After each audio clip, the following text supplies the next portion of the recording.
Halo Bung Rocky, kita lanjutkan ngobrol-ngobrol. Ya, tadi pagi kita bicara soal Pak Jokowi yang di Solo dan juga Anda hadir di sana di Solo menjadi saksi dalam persidangan ijazah palsu Pak Jokowi. Tapi rupanya Pak Jokowi hari itu memang hari kemarin itu ya banyak sekali melakukan kunjungan kerja di Jawa Tengah dan salah satunya ini selain ke Solo Pak Jokowi di Kebumen gitu ya. Ini lihat panen, ngomongin food estate ini di sini dan ini di situ ada yang paling disoroti oleh publik itu berkaitan dengan ada foto Pak Prabowo dengan Pak Ganjar dan kemudian biasalah media mengamat memberikan spekulasi, wah apakah sinyal ini perjodohan Pak Ganjar dengan Pak Prabowo. Tapi pertanyaan saya, apa masih ada gunanya ya sinyal-sinyal yang disampaikan oleh Pak Jokowi itu? Jangan-jangan itu alarm palsu aja atau alarm yang sudah nggak berbunyi?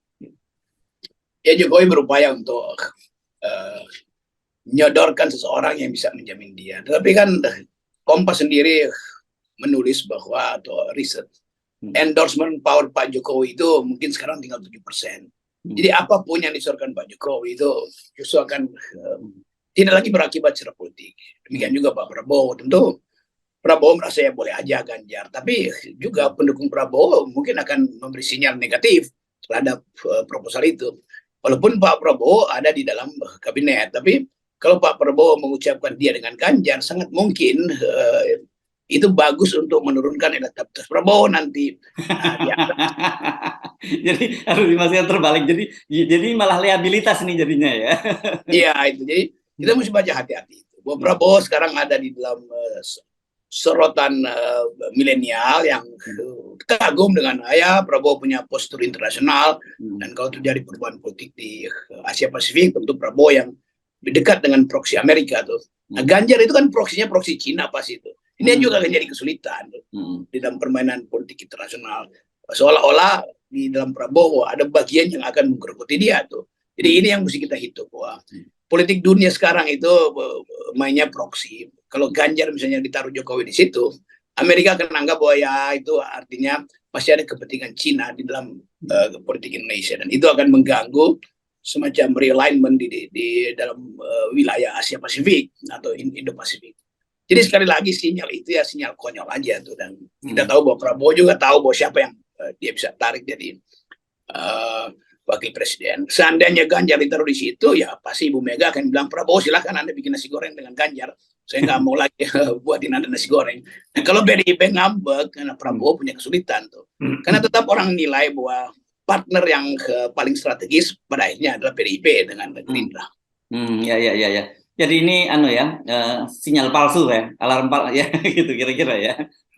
Ya ini ijazah palsu ya, ijazah palsu.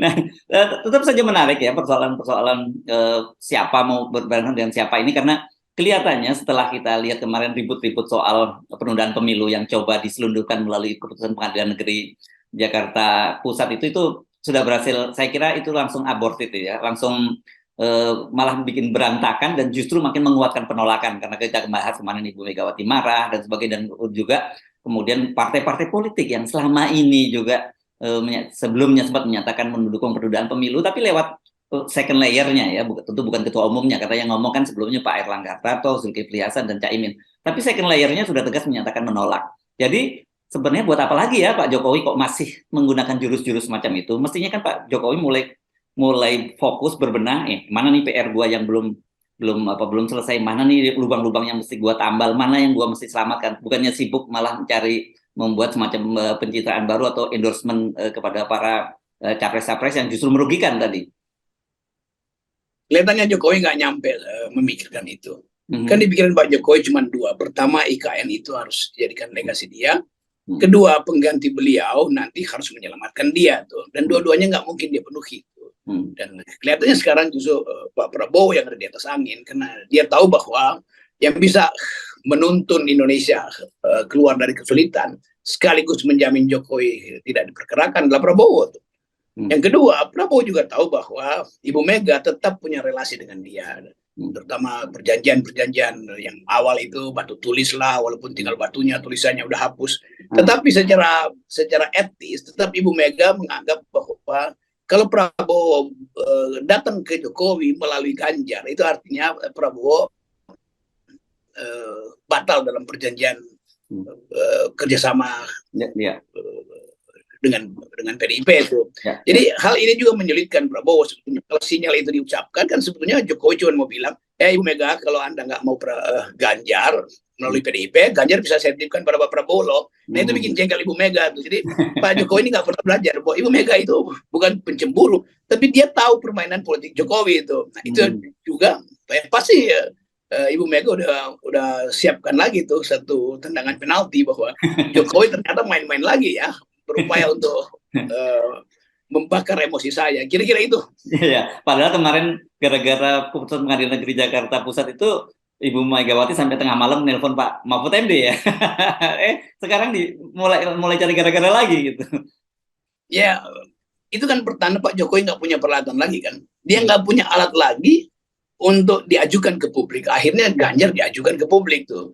Walaupun orang tahu bahwa para relawan Ganjar udah pindah ke Prabowo tuh. Tetapi itu tidak berarti bagi Prabowo Ganjar akan jadi wakil presiden. Karena Prabowo pasti berhitung, Ganjar jadi wakil presiden, dia kehilangan suara PDIP itu. Karena Ibu Mega pasti nggak setuju tuh. Lain kalau Ibu Mega yang sodorkan Ganjar, nah itu lain lagi. Ini kan Pak Jokowi yang sodorkan.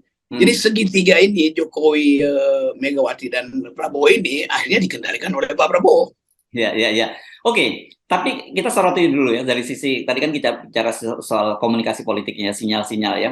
Saya sih melihat panggung yang dipilih pun untuk memberikan endorsement itu juga salah, Bung Rocky, karena itu di persawahan itu kan berkaitan kalau kita ngomong dengan food estate. Ini juga merugikan Pak Prabowo karena kalau bicara food estate ini orang pasti akan bicara soal proyek food estate yang ditangani oleh Pak Prabowo yang disoroti oleh LSM internasional, bahkan itu jadi proyek yang gagal, bahkan merusak lingkungan kan itu. Kedua, kalau kita bicara soal itu dari beras, dari kan kita tahu sekarang pemerintah sibuk nyatakan tidak cukup cadangan beras dan harus impor dan sebagainya. Jadi ini semua menurut saya pesannya salah, memilih settingnya juga salah gitu.